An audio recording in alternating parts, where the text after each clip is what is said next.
રામકિશનજીના દિવસની શરૂઆત એકલતાથી થતી હતી. તો સવારે ઉઠીને પોતાની ચા પોતે બનાવતા, પછી અખબાર વાંચતા અને પછી કલાકો સુધી પોતાના ઘરના વરંડામાં બેસીને ગલીમાંથી પસાર થતા લોકોને જોતા રહેતા. તેમની પાસે વાતો કરવા માટે ઘણું બધું હતું, પરંતુ સાંભળવાવાળું કોઈ નહોતું. મહોલ્લાના લોકો ક્યારેક ક્યારેક હાલચાલ પૂછવા આવી જતા, પરંતુ દરેક કોઈ પોતાની જિંદગી હતી. દીકરો બહુ પોતાની દુનિયામાં વ્યસ્ત હતા. એક દિવસની વાત છે. રામકિશનજીની તબિયત કંઈક ઠીક નહોતી લાગી રહી. તેમના છાતીમાં હળવો દુખાવો હતો અને શ્વાસ લેવામાં તકલીફ થઈ રહી હતી. તેમણે વિચાર્યું કદાચ ગેસના કારણે આવું થઈ રહ્યું હશે.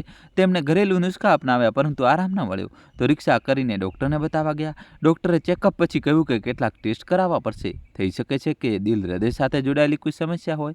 ડૉક્ટરે સલાહ આપી કે આ ઉંમરે તેમણે એકલા ન રહેવું જોઈએ. ઘરે આવીને રામકિશનજીએ ખૂબ હિંમત ભેગી કરીને પોતાના દીકરા સુનિલને ફોન કર્યો. સાંજનો સમય હતો. તે જાણતા હતા કે સુનિલ કદાચ ઓફિસથી નીકળી ચૂક્યો હશે. ફોનની ઘંટડી વાગતી રહી, પણ ફોન ઉપાડ્યો નહીં. રામકિશનજીએ 10 મિનિટ રોકાઈને ફરીથી પ્રયાસ કર્યો. આ વખતે ફોન ઉપડી ગયો. બીજી તરફથી સુનિલનો અવાજ આવ્યો, જેમાં સ્પષ્ટ રૂપે અકળામણ હતી. તેને હાલચાલ પૂછ્યા વગર સીધું કહ્યું, હા પપ્પા, બોલો, શું વાત છે? મેં તમને કેટલી વાર કહ્યું છે કે ઓફિસના ટાઈમ પર ફોન ન કર્યા કરો. રામકિશનજીનું ગળું સુકાઈ ગયું. તેમણે ધીમા અવાજે કહ્યું, બેટા, અત્યારે તો સાંજના 7 વાગી રહ્યા છે. મને લાગ્યું તું ફ્રી હોઈશ. સુનિલે કહ્યું, મારું કામ 7 વાગે પૂરું નથી થતું. મારી અત્યારે ક્લાયન્ટ સાથે ડિનર મીટિંગ છે. તમે જલ્દી બતાવો શું કામ છે? તો રામકિશનજીએ કહ્યું, બેટા, આજે મારી તબિયત ઠીક નહોતી લાગી રહી. ડૉક્ટર પાસે ગયો હતો તો તેમણે કેટલાક ટેસ્ટ કર્યા છે. મને થોડો ડર લાગી રહ્યો છે. વિચાર્યું તને બતાવી દઉં. સુનિલે ઊંડો શ્વાસ છોડ્યો, જે ફોન પર પણ સાફ સંભળાયો. તેને કહ્યું, પપ્પા, તમે પણ નાની નાની વાતો પર ગભરાઈ જાઓ છો. ઉંમર થઈ ગઈ છે તો થોડું ઘણું ઉપર નીચે તો ચાલ્યા જ કરશે.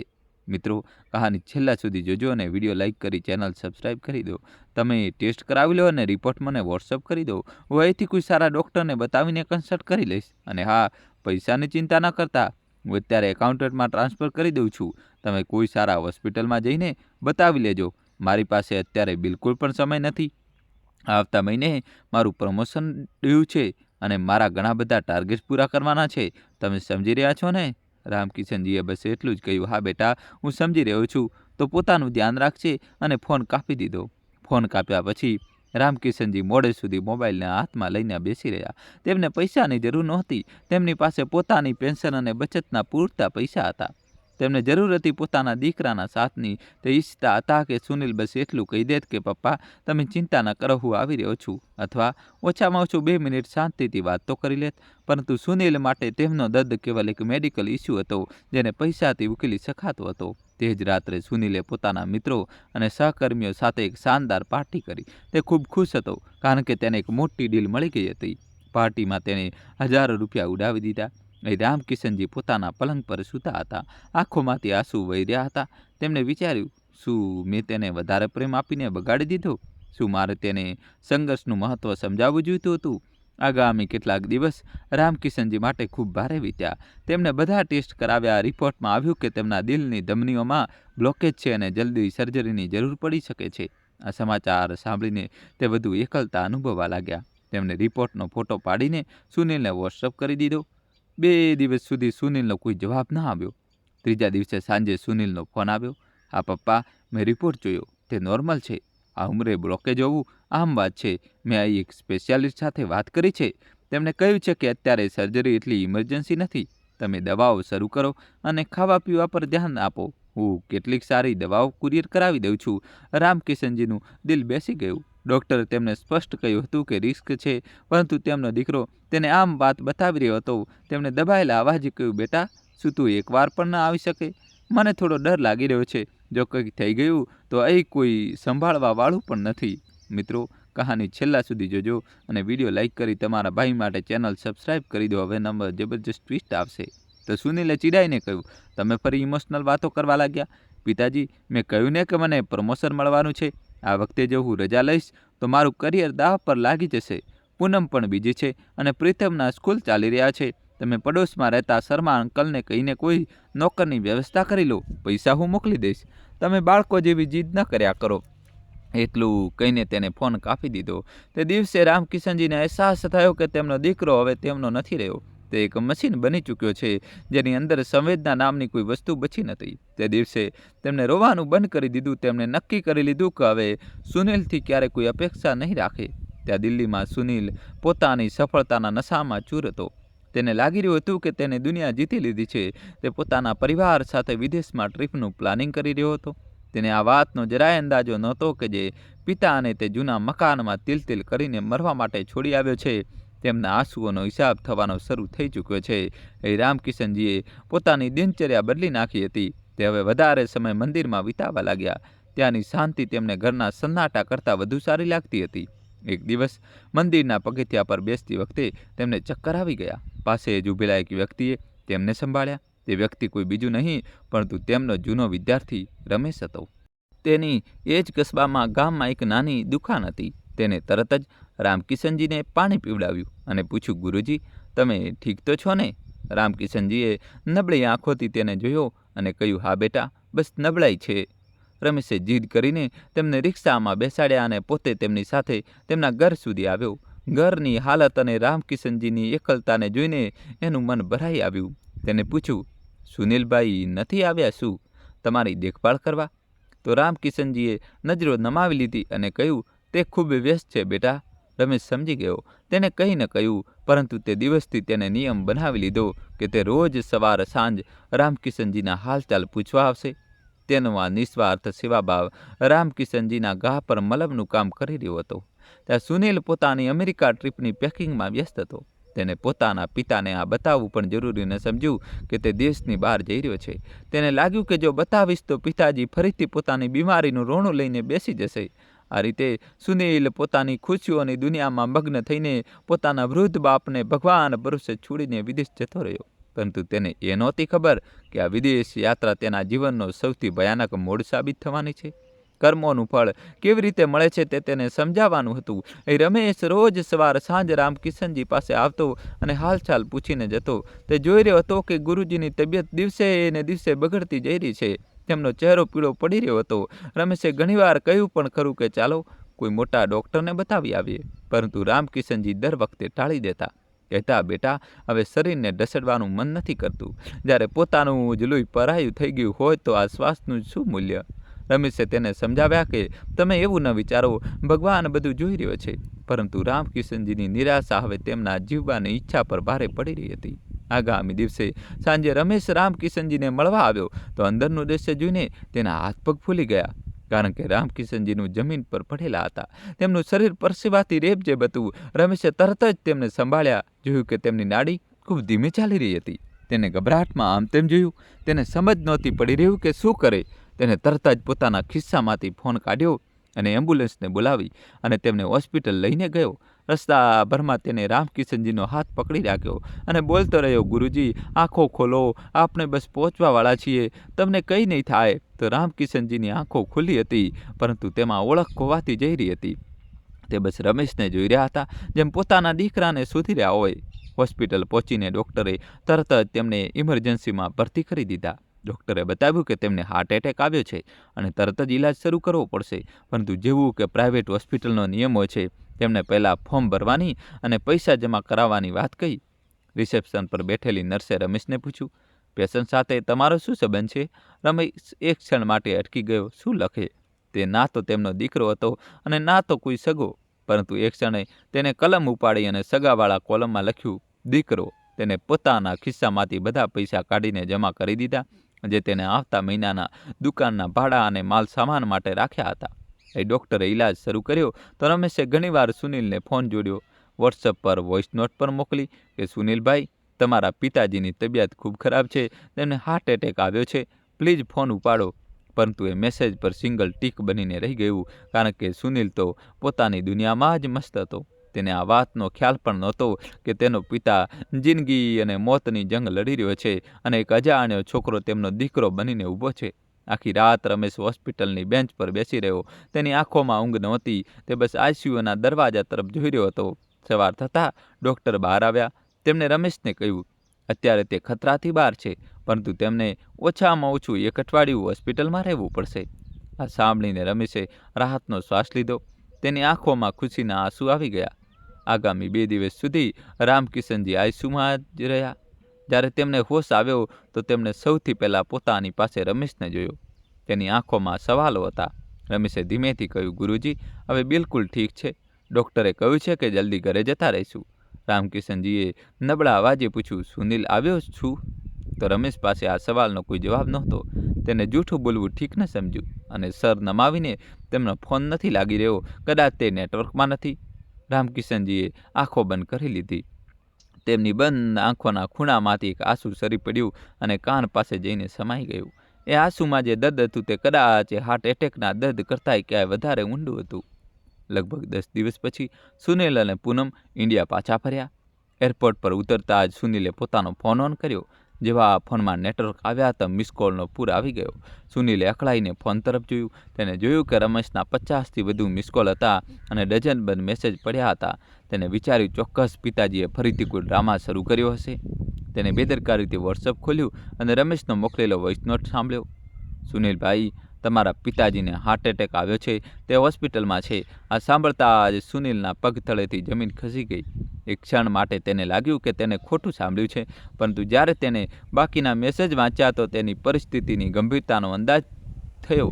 પરંતુ નવાઈની વાત એ પણ હતી કે તેના મનમાં દુઃખ કરતાં વધુ ગુસ્સો આવ્યો. તેનો ગુસ્સો આ વાતનો આવ્યો કે તેની આટલી શાનદાર ટ્રીપનો અંત આવા ખરાબ સમાચારથી થયો. તેને પૂનમને બતાવ્યું કે પપ્પા હોસ્પિટલમાં છે તો પૂનમે પણ મોં બગાડતા કહ્યું, ઓહ, હવે આપણે ગામ જવું પડશે.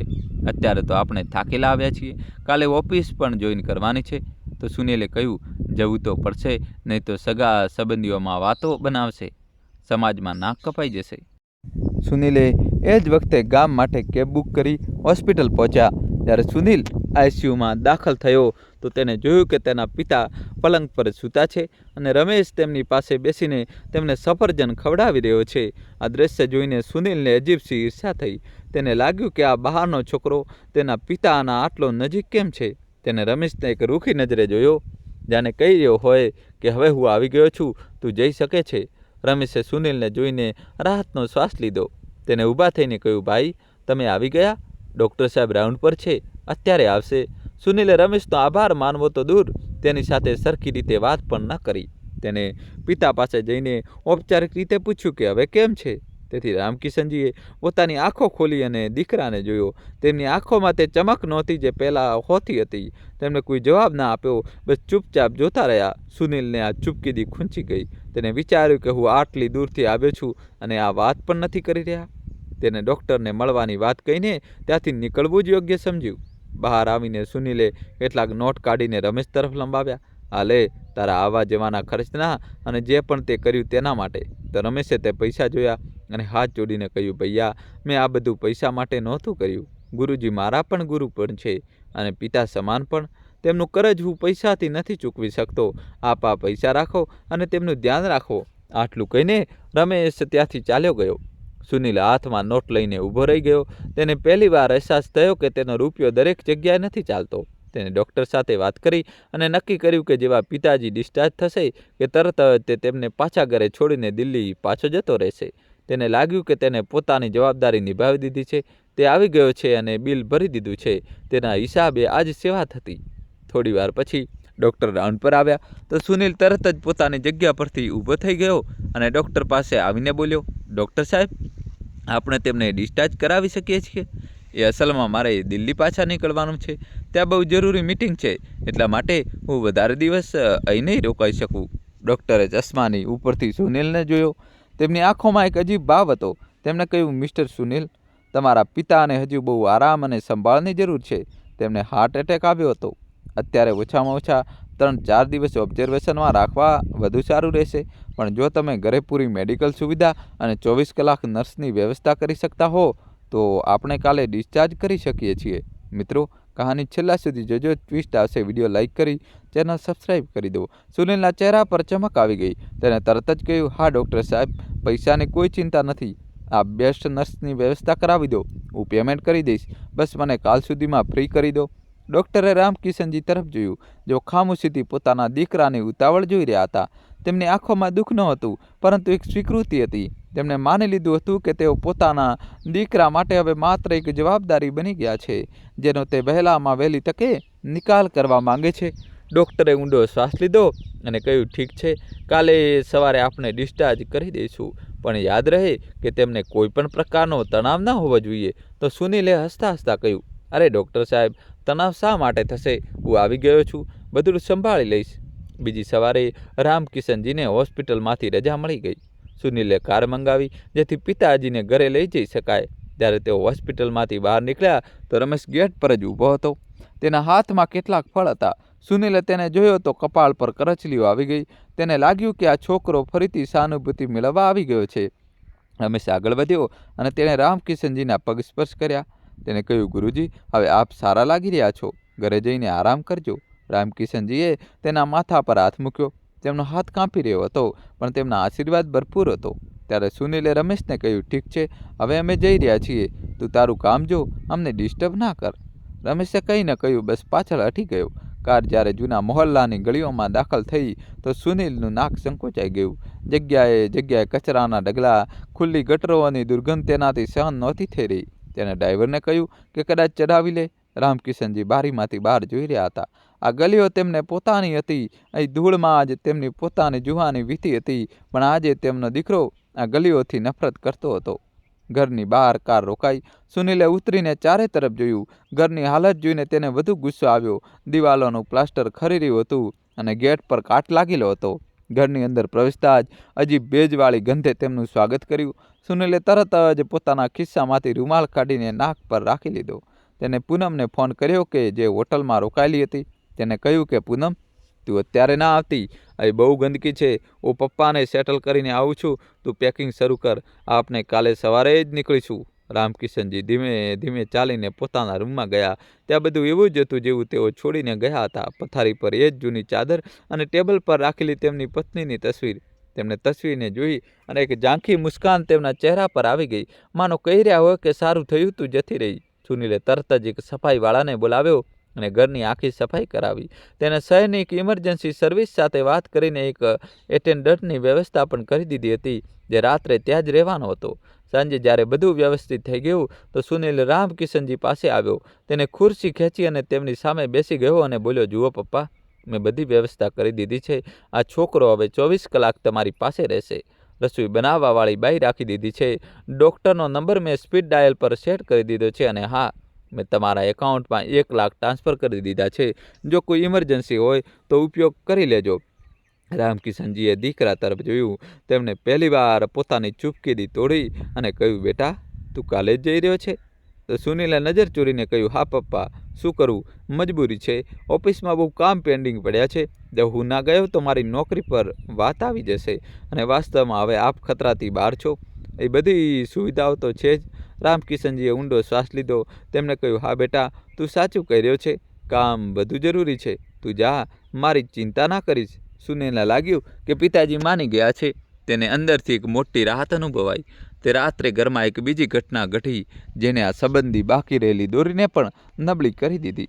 સુનિલ પોતાના પિતાના રૂમમાં કબાટ પાસે કંઈક શોધી રહ્યો હતો. અવાજ સાંભળીને રામકિશનજીની આંખ ઉઘડી ગઈ. તેમણે પૂછ્યું કે બેટા, શું શોધી રહ્યો છે? તો સુનિલ થોડો ગભરાઈ ગયો. તેને કહ્યું, કંઈ નહીં પપ્પા, હું બસ ઘરના કાગળો જોઈ રહ્યો હતો. એ શું છે ને કે તમારી તબિયતનો કોઈ ભરોસો નથી. ખુદા ન ખાસ્તા જો તમને કંઈ થઈ ગયું તો પછી બહુ લીગલ બાજડન થાય છે. એટલા માટે હું વિચારતો હતો કે જો તમે એક વસિયત બનાવી દો અથવા પ્રોપર્ટીના પેપર મારા નામે કરી દો તો સરળતા રહે. હું તમારો એકમાત્ર દીકરો છું, તે બધું મારું જ છે, પણ કાગળિયા કાર્યવાહી પૂરી રહે તો સારું. મિત્રો, રામકિશનજી સતબદ્ધ રહી ગયા. તેમને પોતાના કાન પર વિશ્વાસ ના થયો. શું સંબંધોનું પતન આ હદ સુધી થઈ શકે છે? શું પૈસાને ભૂખે ઇન્સાનિયતને આટલી પાડી દીધી છે? તેમણે સુનિલને જોયો. એ જ સુનિલ જેને તેમને પોતાની છાતીએ લગાડીને સુવડાવ્યો હતો. રામકિશનજીનું દિલ એકવાર ફરી તૂટી ગયું. આ વખતે અવાજ ન થયો, પણ દર્દ પહેલાં કરતાં ક્યાંય વધુ ઊંડું હતું. તેમણે ખૂબ શાંત અવાજમાં કહ્યું, બેટા, કાગળો કબાટના સૌથી ઉપરના લોકરમાં છે. ચાવી ત્યાં જ ખાનામાં મૂકેલી છે, તું લઈ લે. તને જે યોગ્ય લાગે એ કરાવી દેજે. મને હવે આ વસ્તુઓનો કોઈ મોહ નથી. સુનિલે ખુશ થઈને કહ્યું, થેન્ક યુ પપ્પા, આપ બહુ પ્રેક્ટિકલ છો. હું કાલે જ વકીલ સાથે વાત કરીને પેપર રેડી કરાવી લઈશ. આપ બસ સહી કરી દેજો. સુનિલે પેપર કાઢ્યા અને પોતાના બેગમાં મૂકી દીધા. તેને લાગ્યું કે તેને એક બહુ મોટું કામ પતાવી લીધું છે. તે ખુશ થઈને પોતાના રૂમમાં ઊંઘવા ચાલ્યો ગયો, પણ રામકિશનજી તે રાત્રે સૂઈ ન શક્યા. તેઓ આખી રાત તે છતને તાકી રહ્યા. તેમના મગજમાં એક વાવાઝોડું ચાલી રહ્યું હતું. તેમને સમજાઈ ગયું કે તેમણે એક બહુ મોટી ભૂલ કરી છે. મિત્રો, હજુ કહાની બાકી છે. વિડીયો લાઇક કરીને ચેનલ સબસ્ક્રાઈબ કરી દો. હવે કહાનીમાં એક જબરજસ્ત ટ્વિસ્ટ આવશે. તેમણે પોતાના દીકરાને સુવિધાઓ તો આપી, પણ સંસ્કાર ન આપી શક્યા. તેમણે તેને ઉડતા તો શીખ્યું, પણ મૂળિયા સાથે જોડાતા ન શીખ્યું. અને આજે તો તેનો જ પાક તેમને મળી રહ્યો હતો. બીજી સવારે સુનિલ તૈયાર થઈને આવ્યો તો તેના ચહેરા પર એક અજીબ સી ચમક હતી, જાણે કોઈ જંગ જીતીને આવ્યો હોય. પૂનમ પણ હોટેલેથી સીધી ત્યાં જ આવી ગઈ હતી. તે હજુ કારમાં બેસીને હોર્ન વગાડી રહી હતી. સુનિલે કહ્યું, પિતાજી, હું જાઉં છું. પોતાનું ધ્યાન રાખજો. હું ફોન કરતો રહીશ. અને હા, દવાઓ ટાઈમ પર લેતા રહેજો. રામકિશનજીના મોંમાંથી બસ આટલું નીકળ્યું, ખુશ રહો. સુનિલ ફર્યો અને ઝડપથી બહાર નીકળી ગયો. તેને એકવાર પણ પાછળ ફરીને ન જોયું. કાર ધૂળ ઉડાડતી જતી રહી. રામકિશનજી પોતાની ખુરશી પર બેઠા. તેને જતા જોતા રહ્યા. જ્યારે કાર આંખોથી ઓझલ થઈ ગઈ તો રમેશ ત્યાં આવ્યો. તેને જોયું કે ગુરુજી એકલા બેઠા છે. તે તેમની પાસે આવ્યો અને બોલ્યો, ગુરુજી, શું તેઓ ચાલ્યા ગયા? તો રામકિશનજીએ કહ્યું, હા બેટા, તે ચાલી ગઈ, પણ સારું થયું ચાલી ગઈ. હવે મારે એક જરૂરી કામ કરવાનું છે. રમેશે પૂછ્યું, શું કામ છે ગુરુજી? તો રામકિશનજીની આંખોમાં એક નવી ચમક હતી. તેમણે કહ્યું, રમેશ, મને વકીલ પાસે લઈ ચાલ. મારે મારી વસિયત બદલવી છે. રમેશ હેરાન થઈ ગયો. તેને કહ્યું, પણ ગુરુજી, અત્યારે તો આપ હોસ્પિટલથી આવ્યા છો. અત્યારે આરામ કરો. આ બધું પછી થઈ જશે.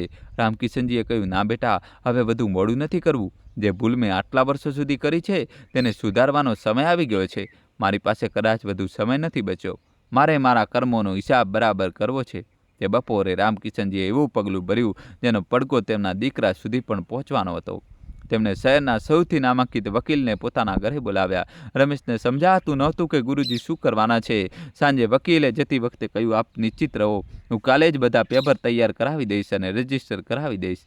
ત્યાર પછી દુનિયાની કોઈ પણ તાકાત તમારા નિર્ણયને પડકારી નહીં શકે. રામકિશનજીએ હાથ જોડીને તેમનું અભિવાદન કર્યું. વકીલના ગયા પછી રામકિશનજીના ચહેરા પર એક અજીબ શાંતિ હતી. એવી શાંતિ જે તેમણે છેલ્લા કેટલાય વર્ષોમાં અનુભવી નહોતી. પેલી તરફ દિલ્હીના રસ્તામાં સુનિલ ખૂબ ખુશ હતો. તે પૂનમને કહી રહ્યો હતો, જોયું, મેં કહ્યું હતું ને કે પપ્પા માની જશે. હવે આ પ્રોપર્ટી પણ આપણી થઈ જશે. આપણે તેને વેચીને એક શોપિંગ કોમ્પ્લેક્સ પણ બનાવી શકીએ છીએ. પૂનમ પણ ખુશ હતી. તેને કહ્યું, હા, આ સારો આઈડિયા છે. વાસ્તવમાં ત્યાં કોણ રહેવા જશે? સારું થયું તે સમયસર વાત કરી લીધી. બંને પતિ પત્ની પોતાની દુનિયામાં મગ્ન હતા. તેમને અંદાજો પણ નહોતો કે તેમના પિતાજીએ બાજી પલટી નાખી છે. જેને તેઓ એક લાચાર અને વૃદ્ધ માણસ સમજી રહ્યા હતા, તેને પોતાની જિંદગીની સૌથી મોટી ચાલ ચાલી નાખી છે. પછીના કેટલાક દિવસોમાં રામકિશનજીની તબિયતમાં ઝડપથી સુધારો થયો. કદાચ જ્યારે મનનો બોજ હળવો થઈ જાય છે ત્યારે શરીર પણ સાથ આપવા લાગે છે. પેલી તરફ સુનિલ ખૂબ ખુશ હતો. તેની પાસે ઘરના જૂના કાગળો હતા અને પિતાજીની મૌખિક સંમતિ પણ. તેને પોતાના મિત્રો અને એજન્ટ સાથે વાત પણ શરૂ કરી દીધી હતી કે કેવી રીતે જૂની હવેલીને સારા ભાવે વેચી શકાય. મિત્રો, કહાની છેલ્લા સુધી જોજો અને વિડીયો લાઇક કરી ચેનલ સબસ્ક્રાઈબ કરી દો. પૂનમ પણ ખુશ હતી કે ચલો, એક મોટી જવાબદારી માથેથી ઉતરી ગઈ. તે બંને વીકેન્ડ પર મિત્રો સાથે પાર્ટી કરી રહ્યા હતા અને આવનારા પૈસાના સપના જોઈ રહ્યા હતા. પેલી તરફ રામકિશનજી પહેલાં કરતાં વધુ શાંત અને ખુશ નજરે પડી રહ્યા હતા. તેમના ચહેરા પર તે ચિંતાની રેખાઓ નહોતી જે સુનિલના આવ્યા પહેલાં રહેતી હતી. રમેશ અત્યારે તેમની પૂરી સંભાળ રાખી રહ્યો હતો. સાંજે જ્યારે રમેશ પોતાની દુકાન બંધ કરીને આવતો તો બંને વરંડામાં બેસીને ચા પીતા અને વાતો કરતા. પેલી તરફ લગભગ 1 મહિના પછી સુનિલની ઓફિસમાં એક કુરિયર આવ્યું. સુનિલ પોતાના કેબિનમાં બેઠો એક પ્રેઝન્ટેશન તૈયાર કરી રહ્યો હતો. પટાવાળાએ આવીને એક પીળું કવર તેના ટેબલ પર મૂક્યું તો સુનિલે જોયા વગર જ તેને કિનારે મૂકી દીધું. તેને લાગ્યું કે કોઈ નોટિસ કે ક્રેડિટ કાર્ડનું બિલ હશે. બપોરના જમ્યા પછી જ્યારે તે ફ્રી થયો તો તેની નજર તે કવર પર પડી. તેના પર મોકલનારનું નામ વાંચીને ચોંકી ગયો. તેના પર લખ્યું હતું, સબ રજિસ્ટ્રાર ઓફિસ, સુલતાનપુર. સુનિલનું માથું ભંબા લાગ્યું. તેણે કવર ખોલ્યું. અંદરથી જે કાગળ નીકળ્યો તે વાંચીને તો સુનિલના પગ તળેથી જમીન ખસી ગઈ. આ કોઈ સાધારણ કાગળ નહોતો. આ એક કાનૂની નોટિસ હતી. તેમાં સાફ શબ્દોમાં લખ્યું હતું કે રામકિશનજીએ પોતાની વસિયત બદલી નાખી છે. સાથે એ પણ લખ્યું હતું કે સુનિલનો હવે તે મકાન કે કોઈ પણ મિલકત પર કોઈ કાનૂની અધિકાર નથી. નોટિસની નીચે રામકિશનજીની સહી હતી અને સાથે સાક્ષી તરીકે રમેશનું નામ લખેલું હતું. સુનિલને પોતાની આંખો પર વિશ્વાસ ન થયો. તેને કાગળને 2 વાર વાંચ્યો. તેને લાગ્યું કે આ કોઈ મજાક છે. તેણે તરત જ પોતાનો ફોન કાઢ્યો અને પોતાના વકીલને ફોન જોડ્યો. વકીલે નોટિસને કોપી વોટ્સએપ પર મંગાવી અને વાંચીને જણાવ્યું કે આ પૂરી રીતે અસલી અને કાનૂની છે. તમારા પિતાએ પોતાની મિલકતનું નવું રજિસ્ટ્રેશન કરાવી દીધું છે અને જૂના બધા દાવા રદ કરી દીધા છે. વકીલે એ પણ કહ્યું કે સિનિયર સિટીઝન એક્ટ હેઠળ તેમને આ પૂરો અધિકાર છે અને તેને કોર્ટમાં પડકારવો બહુ મુશ્કેલ હશે. સુનિલ ગુસ્સામાં લાલચોળ થઈ ગયો. તેને ફોન કાપી નાખ્યો. તેના મોંમાંથી ગાળ નીકળી કે આ બુઢાએ મારી સાથે રમત રમી નાખી, અને તે પણ પેલા બે કોડીના દુકાનદાર રમેશ સાથે મળીને. સુનિલે તરત જ પૂનમને ફોન કર્યો. પૂનમ ઓફિસમાં હતી ત્યારે તેણે આ વાત સાંભળી તો તે પણ સદબત રહી ગઈ. તેનું પહેલું રિએક્શન હતું કે નક્કી પેલા રમેશે પિતાજીને બોળવ્યા હશે. ગડપણમાં મગજ નબળું થઈ જાય છે અને લોકો ઇમોશનલ થઈને આવા નિર્ણયો લઈ લે છે. તેને કહ્યું કે આપણે અત્યારે જ સુલતાનપુર જવું પડશે, આ પહેલાં કે તેઓ ઘર કોઈ બીજાના નામે કરી દે. આપણે તેમને રોકવા પડશે. તો સુનિલ બોલ્યો, નોટિસના હિસાબે તેઓ પહેલાં જ કરી ચૂક્યા છે, પણ હું આવી રીતે હાર નહીં માનું. મારો એ મકાન પર પૂરો હક છે. હું એ રમેશને છોડીશ નહીં. સુનિલે ઓફિસમાંથી ઇમરજન્સી રજા લીધી અને પોતાની ગાડી કાઢી. તે ગુસ્સામાં એટલો પાગલ થઈ રહ્યો હતો કે તેને ટ્રાફિક કે સિગ્નલનું પણ ભાન નહોતું. તે વારંવાર રામકિશનજીને ફોન જોડી રહ્યો હતો, પણ રામકિશનજીએ પોતાનો ફોન સ્વિચ ઓફ કરી નાખ્યો હતો. આ વાત દિલને વધુ બળતરા આપી રહી હતી. તેને લાગી રહ્યું હતું કે તેના પિતા જાણી જોઈને તેને ઇગ્નોર કરી રહ્યા છે. આખા રસ્તે તે એ જ વિચારતો રહ્યો કે કેવી રીતે તે રમેશને પાઠ બનાવશે અને પોતાના પિતા પાસે બળજબરીથી પેપર્સ પર સહી કરાવશે. તેને પોતાની તાકાત અને પૈસા પર એટલો ભરોસો હતો કે તે બધું મેનેજ કરી લેશે. રાત્રે 8 વાગ્યે સુનિલની ગાડી પોતાના ઘરની સામે રોકાઈ. તેને ગાડીનો દરવાજો જોરથી બંધ કર્યો અને ગેટ તરફ વધ્યો. ગેટ અંદરથી બંધ હતો. તેને જોરથી ગેટ ખખડાવવાનું શરૂ કરી દીધું. પપ્પા, દરવાજો ખોલો, મને ખબર છે આપ અંદર છો. રમેશ જે તે સમયે અંદર રસોડામાં રસોઈ બનાવી રહ્યો હતો. અવાજ સાંભળીને બહાર આવ્યો. તેને જેવા જ ગેટ ખોલ્યો તો સુનિલે તેને ધક્કો મારી દીધો. રમેશ લથડાઈને પાછળ પડ્યો. સુનિલ સીધો અંદર વરંડામાં ઘૂસી ગયો. રામકિશનજી પોતાની આરામ ખુરશી પર બેસીને રામાયણ વાંચી રહ્યા હતા. સુનિલને જોઈને તેમણે પોતાની નજરો ઉપર ઉઠાવી. તેમની આંખોમાં ના તો ડર હતો કે ના તો કોઈ ગભરાટ. તેઓ બિલકુલ શાંત હતા, જાણે તેમને ખબર હતી કે આ તોફાન આવવાનું છે. સુનિલ તેમની સામે ઊભો રહી ગયો અને જોરથી બૂમ પાડીને બોલ્યો, આ બધું શું છે પિતાજી? આપે તે નોટિસ કેમ મોકલી અને આ બધું કોના કહેવાથી કર્યું? આ બે કોડીના માણસના કહેવાથી? તેને રમેશ તરફ આંગળી ચીધી તો રામકિશનજીએ કહ્યું, અવાજ ધીમો રાખ સુનિલ, આ તારી ઓફિસ નથી, મારું ઘર છે. અને હા, આ નોટિસ મેં મોકલી છે અને આ મેં કોઈના કહેવાથી નહીં, મારી મરજીથી કર્યું છે. આપ એવું કેવી રીતે કરી શકો છો પિતાજી? હું તમારો એકમાત્ર દીકરો છું. આ જાયદાદ પર મારો હક છે. આપે તે વસિયતમાં શું લખ્યું છે? કોના નામે કરી છે પ્રોપર્ટી? આ રમેશના નામે? સુનિલે રમેશનો કોલર પકડવાની કોશિશ કરી, પણ રમેશ પાછળ હટી ગયો. તેને કહ્યું, ભૈયા, મેં કંઈ નથી કર્યું, આ ગુરુજીનો નિર્ણય છે. તો રામકિશનજીએ કડક અવાજમાં કહ્યું, સુનિલ, રમેશને હાથ ન લગાડતો. તેને એ જ કર્યું જે એક દીકરાએ કરવું જોઈતું હતું, જે તું ના કરી શક્યો. સુનિલ હસ્યો. એક બહુ જ વ્યંગ્યાત્મક હાસ્ય. અચ્છા, તો આ દુકાનદાર આપણો દીકરો થઈ ગયો? તેને તમારી 2 દિવસ સેવા શું કરી દીધી? આપ પીગળી ગયા. તમને ખબર પણ છે આ બધું નાટક છે. તે તમારી જાયદાદ હડપ કરવા માટે આ બધું કરી રહ્યો છે અને આપ એની વાતોમાં આવી ગયા. આપ પ્રેક્ટિકલ થાઓ. પપ્પા, દુનિયા ઇમોશનથી નથી ચાલતી. રામકિશનજી ઊભા થઈ ગયા. તેમણે સુનિલની આંખોમાં આંખો પરોવીને કહ્યું, સાચું કહ્યું બેટા, તે દુનિયા ઇમોશનથી નથી ચાલતી, પણ પરિવાર ઇમોશનથી જ ચાલે છે. અને રહી વાત પ્રેક્ટિકલ થવાની, તો મેં એ જ કર્યું જે તે મને શીખવ્યું. ત્યારે હું હોસ્પિટલમાંથી આવીને પથારી પર પડ્યો હતો ત્યારે તું મારી પાસે વસિયતના કાગળો માગી રહ્યો હતો. તું મારા મોતની રાહ જોઈ રહ્યો હતો જેથી તને આ મકાન મળી શકે. તે દિવસે મેં જાણ્યું કે મારો દીકરો મરી ચૂક્યો છે. જે મારી સામે ઊભો હતો તે કેવળ એક વેપારી હતો. સુનિલ થોડો ક્ષોભીલો પડી ગયો. તેને આશા નહોતી કે પિતાજી આ વાત આવી રીતે મોં પર જ બોલી દેશે. તેને બચાવની મુદ્રામાં કહ્યું, પપ્પા, આપ ખોટું સમજી રહ્યા છો. હું તો બસ ફ્યુચર સિક્યોર કરી રહ્યો હતો. આપના ગયા પછી બાબતો ગૂંચવાઈ ન જાય એટલા માટે કહેતો હતો. રામકિશનજી હાથ ઊંચો કરીને તેને ચૂપ કરાવી દીધો. મારા ગયા પછી શું થશે એની ચિંતા તું ન કર. મેં મારી વ્યવસ્થા કરી લીધી છે. આ ઘર હવે ટ્રસ્ટના નામે છે. મેં એક ટ્રસ્ટ બનાવ્યું છે જે આ શહેરના ગરીબ અને બેસહારા વૃદ્ધોની મદદ કરશે અને રમેશ આ ટ્રસ્ટનો કેરટેકર છે. આ ઘરમાં ના તો મારો હક છે કે ના તો રમેશનો. આ ઘર એ લોકોનું હશે જેમને પોતાના હોય ચરથોડી દીધા છે. સુનિલને આંચકો લાગ્યો. ટ્રસ્ટ? આપે આ ઘરદાન કરી દીધું? આપ પાગલ થઈ ગયા છો પિતાજી? કરોડોની પ્રોપર્ટી છે. આપ એને એમ જ કોઈ ટ્રસ્ટને નામ આપી શકો છો? હું કોર્ટ જઈશ. હું સાબિત કરી દઈશ કે આપ માનસિક રીતે ઠીક નથી. ત્યારે પૂનમે પણ આગળ આવીને કહ્યું, હા પિતાજી, આપ શું કરી રહ્યા છો? આ અમારા દીકરાનો હક છે. આપ પોતાના પૌત્રનો હક કેવી રીતે મારી શકો છો? તો રામકિશનજીએ પૂનમ તરફ જોયું અને કહ્યું, છેલ્લા 5 વર્ષોમાં પ્રીતમે કેટલી વાર પોતાના દાદા સાથે વાત કરી છે? કેટલી વાર તમે તેને અહીં લઈને આવ્યા છો? હક સંબંધોથી બને છે, લોહીથી નહીં. જ્યારે સંબંધો જ ના રહ્યા તો હક કેવો? અને રહી વાત કોર્ટ જવાની, તો શોખથી જાઓ. મેં મારો મેડિકલ રિપોર્ટ અને માનસિક સ્વસ્થતાનું પ્રમાણપત્ર પણ આપી દીધું છે અને રજિસ્ટ્રાર સામે વિડીયો રેકોર્ડિંગ પણ થયું છે. તું કંઈ નહીં કરી શકે. સુનિલ હતાશ થઈને સોફા પર ઢળી પડ્યો. તેને વિશ્વાસ નહોતો થતો કે આ એ જ પિતા છે જે હંમેશા તેની દરેક વાત માની લેતા હતા, જે તેના એક અવાજ પર દોડી આવતા હતા. આજે તેઓ આટલા કઠોર કેવી રીતે થઈ ગયા? તેનો અહંકાર ચૂરચૂર થઈ રહ્યો હતો. તેને આખરી દાવ ખેલ્યો. તેને પોતાનો અવાજ નરમ કર્યો અને કહ્યું, પપ્પા, ચાલો, મારાથી ભૂલ થઈ ગઈ. હું કામમાં બીજી હતો, એટલા માટે ધ્યાન ના આપી શક્યો. પણ એનો મતલબ એ તો નથી કે આપ મને ઘર-બહાર વગરનો કરી દેશો. હું તમારો પોતાનો દીકરો છું. લોકો શું કહેશે? સમાજમાં આપણી શું ઇજ્જત રહી જશે? રામકિશનજીએ ઊંડો શ્વાસ લીધો. તેમની આંખોમાં હવે ગુસ્સો નહીં, પરંતુ કરુણા હતી. તેમણે કહ્યું, ઇજ્જત તો તે જ દિવસે પૂરી થઈ ગઈ હતી જે દિવસે એક પિતાને પોતાના દીકરા પાસે પ્રેમની ભીખ માગવી પડી હતી. જે દિવસે તારી પાસે મારા માટે 2 મિનિટનો સમય નહોતો. તું કહે છે લોકો શું કહેશે? લોકો તો ત્યારે પણ કહી રહ્યા હતા જ્યારે હું એકલો તરફડી રહ્યો હતો અને તું વિદેશ ફરી રહ્યો હતો. હવે મને લોકોની પરવા નથી.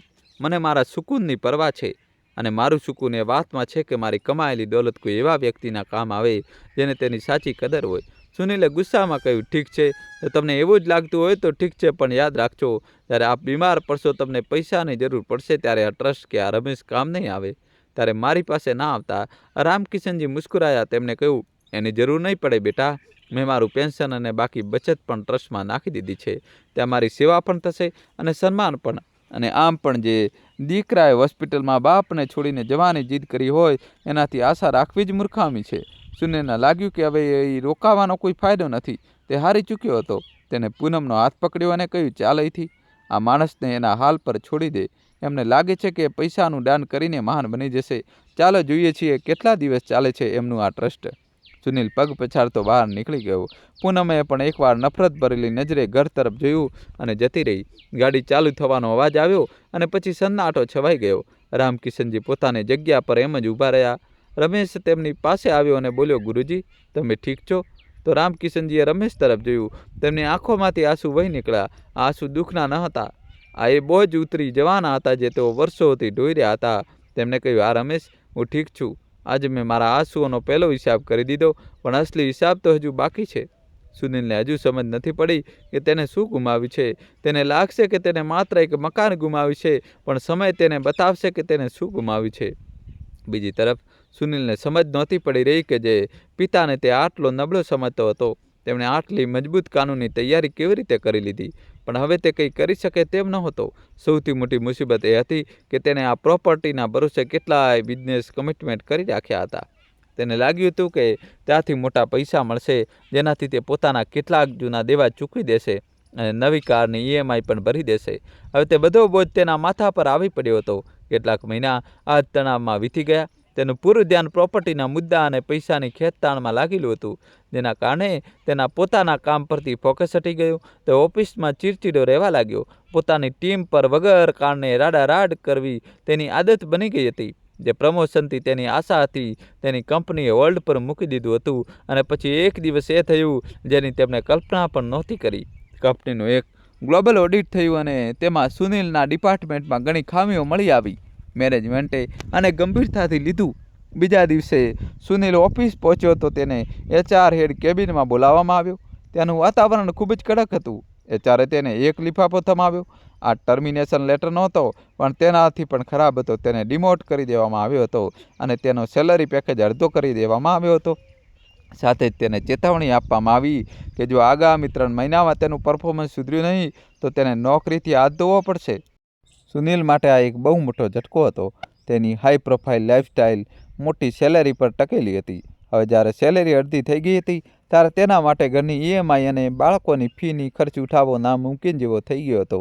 સુનિલ જ્યારે સાંજે ઘરે પહોંચ્યો તો તે પૂરી રીતે તૂટી ચૂક્યો હતો. તેને પૂનમને આ બધું જણાવ્યું તો તેને આશા હતી કે પૂનમ તેને સારો આપશે અને કહેશે કે કોઈ વાંધો નહીં, આપણે મળીને સંભાળી લઈશું. પણ પૂનમનું રિએક્શન બિલકુલ ઉલટું હતું. તે ભડકી ગઈ. તેને કહ્યું, તમે આટલા બેદરકાર કેવી રીતે હોઈ શકો? તમને ખબર છે કે આપણા ખર્ચા કેટલા વધારે છે? હવે આપણે પ્રીતમની ફી કેવી રીતે ભરીશું? મારી કીટી પાર્ટીનું શું થશે? આપણે આવતા મહિને યુરોપ જવાના હતા, એનું શું થશે? તમે તમારા ઈગોના ચક્કરમાં બધું બરબાદ કરી દીધું. પહેલાં પેલી મિલકત ગુમાવી અને હવે પોતાની નોકરી પણ ખતરામાં મૂકી દીધી. તમે એક નંબરના લૂઝર છો, લૂઝર. આ શબ્દ સુનિલના દિલમાં તીરની જેમ વાગ્યો. જે પત્ની માટે તેને પોતાના બાપને છોડી દીધા હતા, આજે એ જ પત્ની તેને લૂઝર કહી રહી હતી. હવે દિવસે ને દિવસે સુનિલની હાલત બગડતી જઈ રહી હતી. એક દિવસ તણાવના કારણે તેને ઓફિસમાં ચક્કર આવી ગયા. સહકર્મીઓએ તેને હોસ્પિટલ પહોંચાડ્યા. જ્યારે તેની આંખ ખુલી ત્યારે પૂનમ તેની પાસે બેઠી હતી, પણ તેના ચહેરા પર ચિંતા કરતાં વધારે ગુસ્સો હતો. તેને કહ્યું કે ડૉક્ટરે કહ્યું છે કે તમને આરામની જરૂર છે, પણ આરામ કરશો કેવી રીતે? ઘરની EMI બાઉન્સ થઈ ગઈ છે, બેંકવાળા ફોન કરી રહ્યા છે. તેઓ કહી રહ્યા છે કે જો આવતા અઠવાડિયા સુધીમાં પૈસા નહીં આપો તો તેઓ ઘર સીલ કરવાની નોટિસ મોકલી દેશે. સુનિલે પોતાનું બંધ આંખોમાંથી આંસુનું એક ટીપું સરકતું અનુભવ્યું, કારણ કે આજે તે પોતાની જ જિંદગીનો ગુલામ બની ચૂક્યો હતો. બીજા દિવસે જ્યારે તે ડિસ્ચાર્જ થઈને ઘરે આવ્યો તો તેને લાગ્યું કે આ ઘર તેને ખાવા દોડી રહ્યું છે. દિવાલો પર લાગેલી મોંઘી પેન્ટિંગ્સ તેની મસ્કરી કરી રહી હતી. તેને અહેસાસ થયો કે આ 4 દિવાલો ઘર નથી, આ તો બસ ઈંટ અને પથ્થરનું એક માળખું છે. ઘર તો એ હતું જેને તે ગામડામાં છોડીને આવ્યો હતો. એ ઘર જ્યાં દિવાલોમાંથી ભેજની સુગંધ આવતી હતી, પણ સંબંધોની ઊંઘ પણ હતી. જ્યાં પોયતળિયું કાચું હતું, પણ લોકોના દિલ પાકા હતા. આજે તેને પોતાના કર્યા પર બહુ પસ્તાવો થઈ રહ્યો હતો. તેને નિર્ણય કર્યો કે હવે બહુ થયું. તેને પોતાના પાપોનું પ્રાયશ્ચિત કરવું પડશે. પણ શું હવે બહુ મોડું થઈ ગયું? શું પિતાજી તેને માફ કરી દેશે? એ રાત્રે સુનિલે પોતાના અહંકારને પૂરી રીતે ત્યાગી દીધો અને બીજા દિવસે સવાર થતાં જ પોતાના ગામ તરફ નીકળી ગયો. રસ્તા પર તેને લાગી રહ્યું હતું કે શું તે પિતાના એ આંસુઓનો હિસાબ ચૂકવી શકશે જે તેની વજહથી વયા હતા. જ્યારે તે ગામડે પહોંચ્યો તો સાંજ પડી ચૂકી હતી. કસ્બાની ગલીઓ એ જ હતી, પણ સુનિલની નજર બદલાઈ ગઈ હતી. આજે તેને ગંદકી અને કાદવ નહોતો દેખાઈ રહ્યો, પણ તેને અપનાપણું દેખાઈ રહ્યું હતું. તે ડરતા ડરતા પોતાના ઘર તરફ આગળ વધ્યો. તેને ડર હતો કે ક્યાંક પિતાજી તેને ધક્કા મારીને ઘરની બહાર ન કાઢી મૂકે. જેવો તે ઘરની નજીક પહોંચ્યો તો તેને અંદરથી ઢોલક અને મંજીરાનો અવાજ સંભળાયો. ભજન ચાલી રહ્યા હતા. ગેટ ખુલ્લો હતો. સુનિલે અંદર કદમ મૂક્યો તો સામેનું દ્રશ્ય જોઈને તે થંભી ગયો. આંગણામાં લગભગ 50 લોકો બેઠા હતા. સુનિલ ખૂણામાં ઊભો રહી ગયો. તેને હિંમત નહોતી થઈ રહી કે તે આગળ વધે, પણ છતાં તેને સાદ પાડ્યો, પિતાજી. તો સબની નજર દરવાજા તરફ પડી. રામકિશનજીએ ચશ્મા ઠીક કરતા જોયું. એક ક્ષણ માટે સન્નાટો છવાઈ ગયો. સુનિલની નજર ઝૂકેલી હતી. તે અપરાધીની જેમ ઊભો હતો.